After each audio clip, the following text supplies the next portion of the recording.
চতুর্থ শিল্প বিপ্লব যেটা চলছে বা আসছে সেটাকে মাথায় রেখে আগামীটাকে কিভাবে বরণ করবে সেই প্রস্তুতি আমরা নিচ্ছি।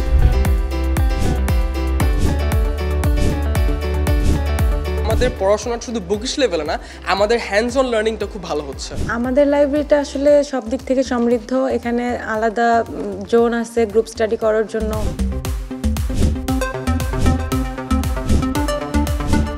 বর্তমান বিশ্বায়নের যুগে সম্পর্ক রেখে বাংলাদেশ সহ এই উপমহাদেশের আর্থসামাজিক অবস্থা উন্নয়ন করে কিভাবে বর্তমান শতাব্দীতে আমরা সঠিকভাবে বসবাস করতে পারি সেটা নিশ্চিত করা আমাদের মূল উদ্দেশ্য।